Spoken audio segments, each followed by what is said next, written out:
This video is going to be about the work done by a gas. I'm going to draw a piston, just like this. And in this piston, there's going to be a trapped gas. If the pressure increases inside the chamber here, it'll push up on the piston with a force causing a displacement. Therefore, the gas did work, because work is force times displacement.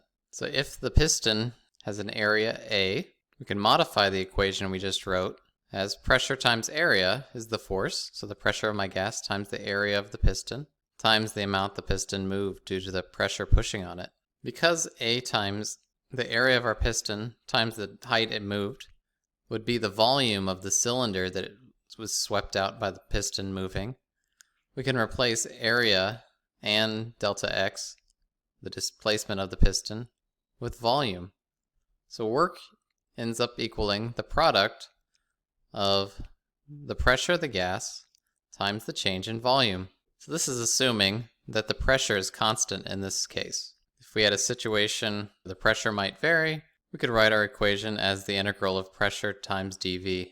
This means that if we make a pressure in pascals, volume in meters cubed, plot, and say, for example, our pressure and our volume increase from this point to this point, that means this area beneath the curve is the work done by the gas. So the area underneath the pressure volume plot is the work done by the gas. So let's look at what would happen if we have a more complex situation like we would have in a cyclical heat engine where the gas expands and then it's compressed. And so the gas is going to be expanded from point A to point B, meaning that the gas during this time did the work shown here in the blue area. And then, because it's a cyclical process, the gas is then compressed as the cylinder pushes back all the way to point A.